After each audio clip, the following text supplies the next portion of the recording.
Before we get started with today's vlog, can I just say how absolutely cute this coffee mug is from Starbucks. Binili siya ng misis ko, so love you, hun. Thank you. Mwah, mwah. And anyway, in today's episode, we are going to drop by Seoul Academy. I will be picking up a pair of Yeezy 380. So it's been a while kasi since we last bought a Yeezy, so I decided might as well take a look if we can get a pair. Tapos if we can buy one, baka I can just raffle it away to one of you guys. Oh, by the way, watch until the very end kasi in today's episode, I'll be announcing the winner also for the electronic unicycle giveaway. O, diba? Sobrang fun tong episode na to. So, keep on watching. Tara, let's go.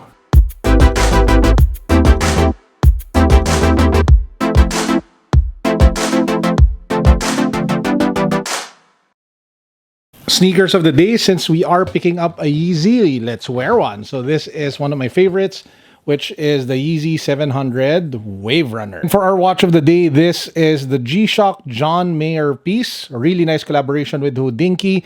I did the review of this on my watch vlog. Check it out, link down below. Dusty. Say hello to the vlog.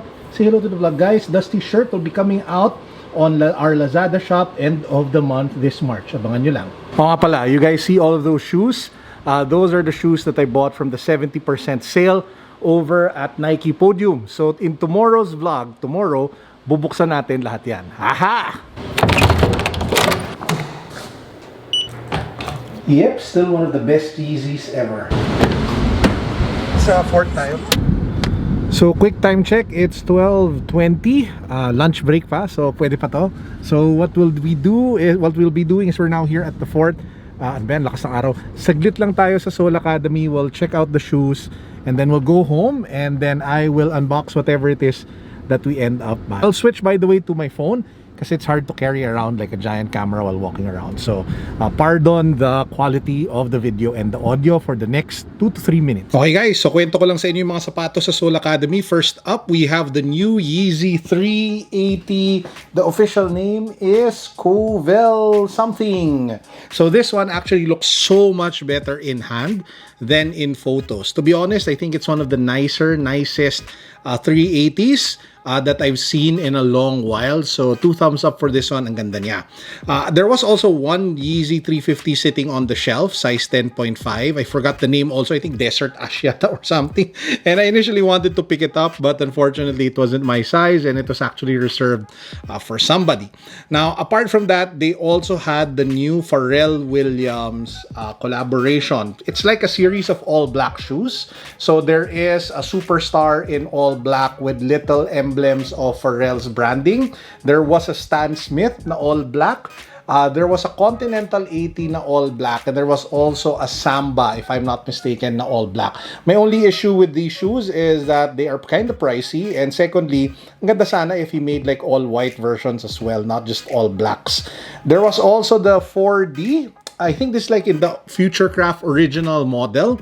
So you have the black upper, you have the 4D printed midsole, looking really fly. If you're a fan of 4D, now's your chance to pick this sneaker up. And I think one of the nicest shoes that I saw was this retro. So this is called the Adidas Forum Low, and man, it just looks absolutely stunning with the colorway of the light brown with the dark blue. Sobrang guapo. I mean, it's a really nice sneaker. To be honest, I'm not a fan of the strap. I wish they could have just done this colorway without that strap. I think it would have looked so much cleaner.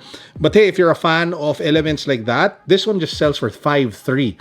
And I feel that for the looks, outstanding value for money. And they also had this new 4D. I think they call it like the Fuchsia Fusion or Fuchsia or something like that in 3 colors. So the first one was a black pink color, so darker shade for the upper, bright pink for that cover before you hit the midsole white before turning orange, and then black for the outsole.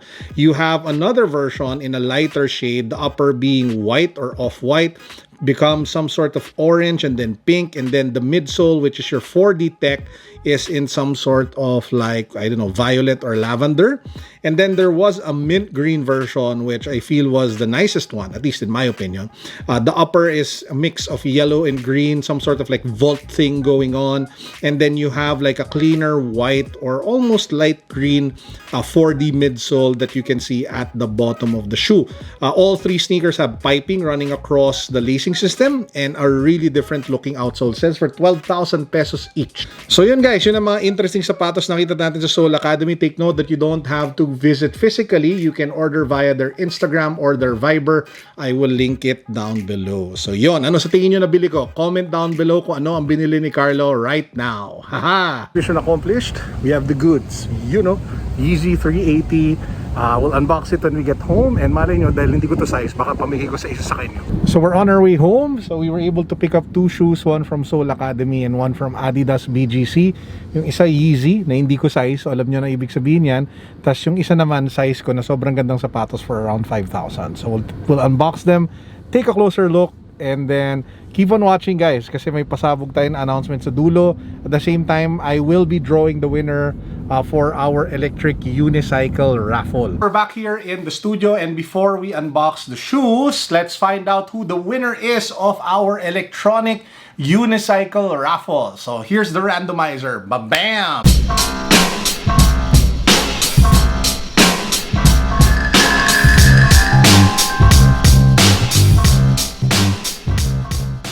Congratulations to the winner. I'll be reaching out to you via Instagram to see how we can get that brand new electronic unicycle to you. Now for those who are sad na hindi kayo nanalo, chill lang because actually keep on watching because we are announcing a brand new raffle in today's video. Chill lang, nood lang kayo. By the way, if you guys want more raffles in this vlog, make sure to hit the thumbs up button right now. Pindutin nyo yung like, pindutin nyo yung share, and don't forget to subscribe, okay? So, ang sapatos na unbox natin, so the shoe that I was able to pick up is this. This is the new Yeezy 380 Covelle. I think that's what it's called. So, SRP is 13,500. You have 380 written at the top. If buksan natin siya, you have the tissue paper of Yeezy, and then, ba-bam! This is it, guys. This is the Yeezy 380 Covelle. So, kung titignan natin siya, it is your typical 380 silhouette. You have that knitted upper with bigger perforations along the side, allowing for better airflow. You have that boost midsole encased in some sort of, I don't know, like rubber. And then you have the outsole over here. Now, to be honest, I'm not the biggest fan of the 380. You guys can read or watch some of the reviews that I've done already on the shoe. I feel na ang hirap niyang isuot. While it is super comfortable, yun nga, ang hirap niya isuot kasi yung sobrang sikip ng entrada niya, especially for people like me who have wide feet. But don't get me wrong again, it is super comfortable, sobrang squishy sa paa. Now, when it comes to style and color, this is one of the nicest ones in my opinion. I love the different shades of blue for the upper before it becomes some sort of like dark brown gum type color for the midsole. I just feel na looks-wise, sobrang panalo to. But at least for me, that's subjective, obviously. Some people prefer the OG one. Some people prefer the white with the brown stripe.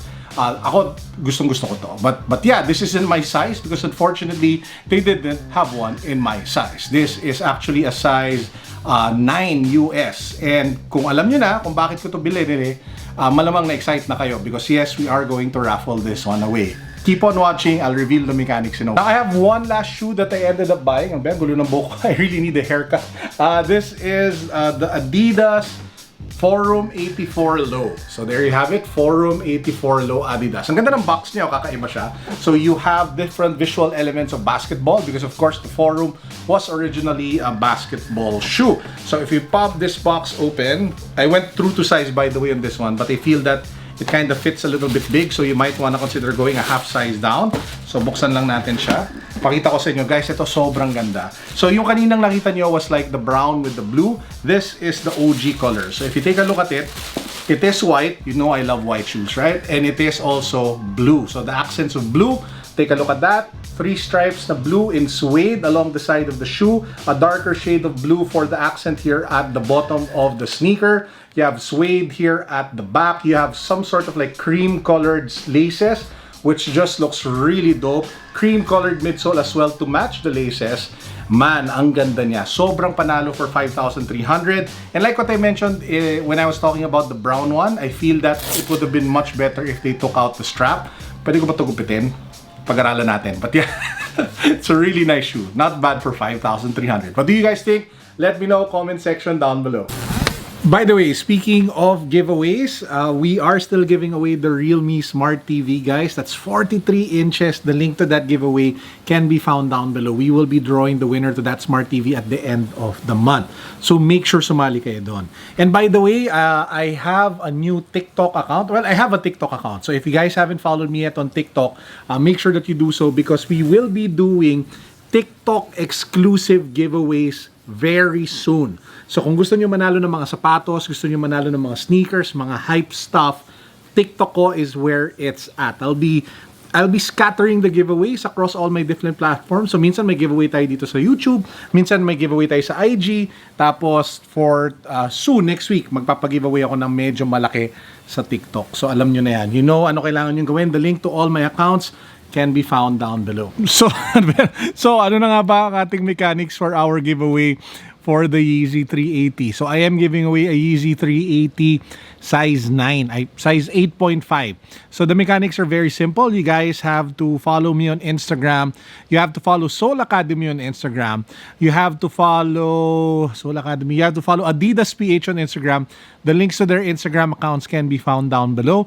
You have to give this video a thumbs up. And then, meron akong post ngayon sa Instagram. You have to go to my IG where I posted a picture of the Yeezy 380. So right now, there's a picture right there of me holding it with the Soul Academy logo. So all you have to do is to go to that post, like it, and then mag-comment lang kayo doon on what it is that you love about the shoe, and I will randomly pick one winner for the Yeezy 380, which I will draw sabay na with the Realme TV on end of March. So March 31, yung vlog by then, dalawa ang i-announce kong winner. One winner for the Realme Smart TV, one winner for the Yeezy 380. Good luck. Ang cute ng pagong namin, no? Cute. So guys, that's actually it for the video for today. I hope you enjoyed. I hope you're all doing fine. As usual, this is Carlo signing out. Peace. God bless. What's up? Boom. Oh, boom. Dusty. Hello, Dusty. Hello. Say hi to the vlog. Say hi to the vlog. Your shirt is coming out soon. Your shirt's coming out, I think, within the month. Maybe around March 15. Guys, buy Dusty's merch when it comes out. Boom.